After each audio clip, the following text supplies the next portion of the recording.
What's going on, everyone? Welcome back to the channel. So I was going to do another mid 2019 review of the iPhone 10, just like I've been doing with the other iPhones, but the iPhone 10 in my opinion is just such a different beast. Like when it comes to kind of reviewing old tech, first of all, the iPhone 10 is not even that old, but it has depreciated quite a bit in terms of the value, in terms of the resale value, but not even as much as you would expect. I think there's been about a 40% decrease since its initial price point. So when it was released, it was $1,000. Now you can get them for around $600 versus a phone like a Samsung Galaxy S10, which has already depreciated that much, and that phone was just released in February or March. The iPhone 10 in my opinion is a messiah in its own sense, so instead of doing a generic mid 2019 review, I kind of wanted to make this video kind of more specified and focused around the fact that the iPhone 10 is probably the best sub $600 phone you can buy used right now. Now, whether you can get this thing for $600 or $700, I still think this thing has so much of value. It's insane. And I have a lot of experience with this phone because it's actually my main phone. It is the phone that I use every single day. So if you're in the market, if you currently own an iPhone 6 and you want something that's going to last you for a while, if an iPhone XS or XS Max seems a bit too expensive, you can always revert to the iPhone XR. But even more so, I would recommend an iPhone 10 over a XR. And this isn't a 10R versus 10 comparison. I've already done billions of those. But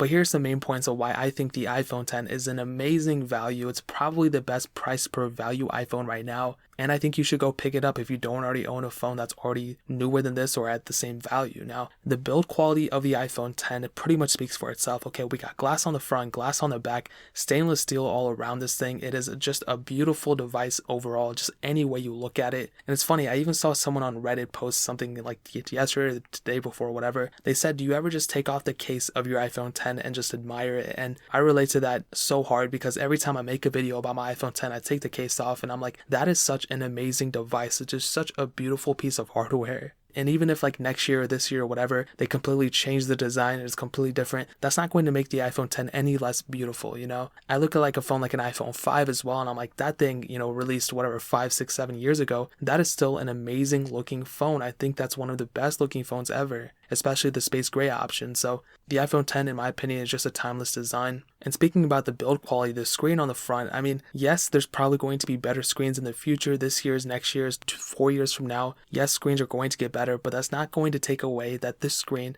is still a beautiful screen. Now, it could be better. There's still some shortcomings of it, but the 5.inch OLED display on the front is amazing. I like it so much. And that's one thing, even when I switch over to a Galaxy S10 or something, I own that. Even the OnePlus 7 Pro, yes, those phones are cool. I have both of them, they're awesome. But as a main device, I mean, I don't really care if it's 30%, 40% better. Yes, the 90 Hz refresh rate on the OnePlus 7 Pro is cool and everything, but I just love how the iPhone 10's panel can still kind of compete. Yes, it's not as good, but it's still good enough for me in my opinion. And I still definitely think the screen on this thing is 100% a pro. Now, kind of focusing around, I guess, this time of release, yes, iOS 13 did come out and I am running the betas on my main device, which is this iPhone 10. And I think, yes, there's bugs and everything, but the features that iOS 13 is bringing are surely the best features of any iOS version, really. We're getting dark mode, we're getting so many different things, and because of that, that makes me think iOS 14 is going to be a pretty huge refresh as well. And even though iOS 13 is full of bugs right now,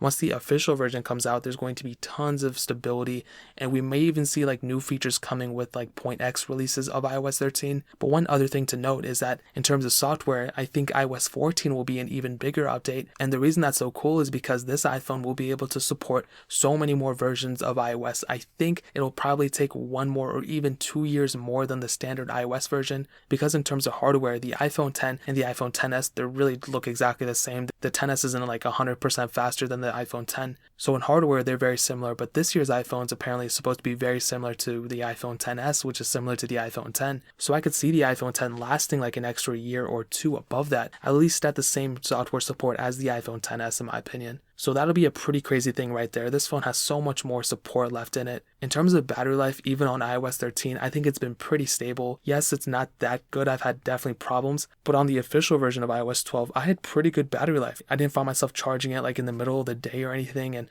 if your usage is a little bit more, then yes, I understand. But I use my phone a lot as well. I play games sometimes, Bloons Tower Defense. Shout out to everyone who's rocking with me on Bloons. Also editing photos sometimes and, posting videos, tagging them, all that stuff, texting people, all that stuff. I do all that stuff on my phone, and The battery life on iOS 12, the official version, I had no problems with it. I liked it a lot. Right now on iOS 13, it is a little bit rocky, but we are in the beta. Once the official version comes out, it'll be much, much better. And what I can definitely tell you is overall, with my experience with the iPhone 10, I think this is probably the longest time I've ever used a main device. I think the last time I used a device for this long maybe was like the iPhone 6 Plus, but there's really no reason to update to an iPhone 10s in my opinion from this because it is such an amazing value. And I've even seen these go for like $500 something, but most of them are going around for $600 for at least like a 256 gig variant. Mine specifically, the one I just bought because I replaced my other one, which was 64 gigs. This one now is 256. I think I paid like $540 for that thing, which is like half the price of an iPhone 10s. So all in all, I think yes, the 10s and 10R, those are really good devices, but the iPhone 10, in my opinion, is probably the best device you can get for around that $500 price tag. You know, it's not that old.